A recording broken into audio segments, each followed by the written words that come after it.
আসসালামু আলাইকুম গাইস, আজকে আমি খুবই মজাদার কচুর রেসিপি আপনাদের সাথে শেয়ার করব। তো ইলিশ মাছের মাথা দিয়ে এই কচুর রেসিপিটা খুবই মজাদার, আপনারা অবশ্যই অবশ্যই ট্রাই করবেন। তো এখানে আমি কচু নিয়ে ভালো করে কেটে নিচ্ছি। তো দেখুন সাইজটা কীভাবে কেটে নিচ্ছি। তো কচুগুলোকে সাইজ মতো কেটে আমি আলাদা একটি জায়গায় রেখে দিচ্ছি। তারপর আমি কেটে ভালো করে আলাদা একটি পাত্রে নিয়ে নিচ্ছি।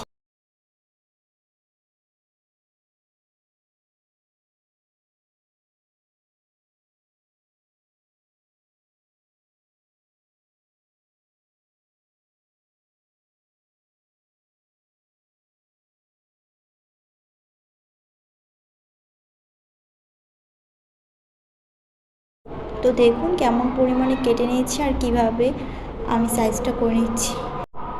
তারপর আমি এগুলোকে ভালো করে ধুয়ে পরিষ্কারও করে নিব। তো এইভাবে কিন্তু চিকন চিকন করে কেটে নিতে হবে।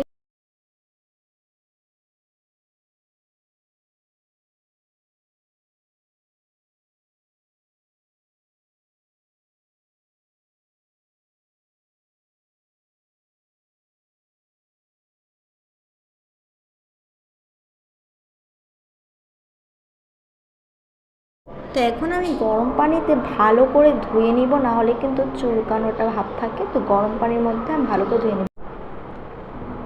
তাহলে আমি এখন সিদ্ধ করে নিব ভালো করে। আর এটা কিন্তু গরম পানির মধ্যেই সিদ্ধ করে ভালো করে নিতে হবে, নাহলে এই যে বললাম চুলকোনো ভাব থাকে। তো এবার আমি আলাদা একটি প্যানের মধ্যে পরিমাণ মতন তেল দিয়ে দিলাম। এরপর আমি এখানে শুকনো মরিচ দিয়ে দিয়েছি, তেজপাতা দিয়ে দিয়েছি, আস্ত জিরে দিয়ে দিয়েছি। এরপর আমি ভালো করে এগুলোকে ভেজে পেঁয়াজ কুচি দিয়ে দিয়েছি। তো পেঁয়াজগুলোকে একদম ব্রাউন কালার পর্যন্ত ভেজে নিতে হবে। এবার আমি এখানে দিয়ে দিলাম কাঁচামরিচ। তারপর আমি পেঁয়াজটার সাথে ভালো করে সবগুলো ভেজে নেব। এরপর আমি এখানে দিয়ে দিলাম আদা রসুন বাটা। তারপর আমি এখানে দিয়ে দিলাম স্বাদ মতো লবণ, 1 চামচ হলুদ গুঁড়ো, 1 চামচ মরিচ গুঁড়ো, 1/2 চামচ জিরের গুঁড়ো, 1/2 চামচ ধনিয়ার গুঁড়ো। তারপর আমি ভালো করে কষিয়ে নিব সবগুলো মশলা। তারপর আমি এখানে দিয়ে দিব যে ইলিশের মাথা, ওই মাথাটা। তারপর ইলিশের মাথাটাকে ভালো করে কষিয়ে নিব। তারপর দিয়ে দিব পরিমাণ মতো একটু পানি কষানোর জন্য। তো কষানোর পর যখন উপর দিয়ে এরকম তেলটা ভেসে আসবে, তখন আমি সিদ্ধ করা কচিগুলোকে দিয়ে দিব।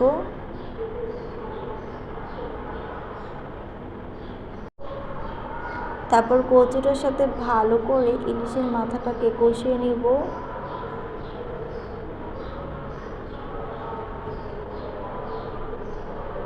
এই তো আস্তে আস্তে এখন শুকনো শুকনো করে আমি এটাকে রান্না করে নিব।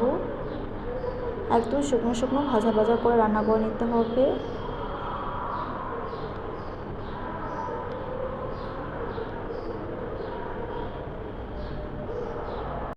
তো এখন কিছুক্ষণ পর পর এভাবে নেড়ে দিতে হবে।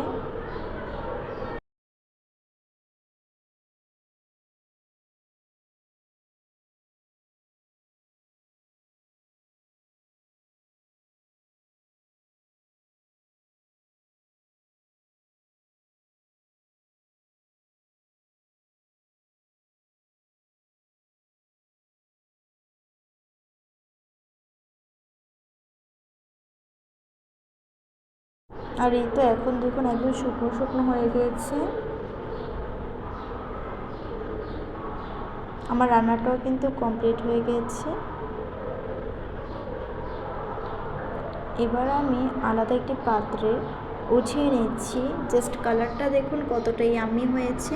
আমি পরিবেশন করে দেখাচ্ছি। এটা আপনারা অবশ্যই বাসায় ট্রাই করবেন, খুবই মজার ছিল এই রেসিপিটা। এভাবে কচু রান্না করলে আপনাদের অনেক ভালো লাগবে। তো সবাই ভালো থাকবেন, আল্লাহ হাফেজ।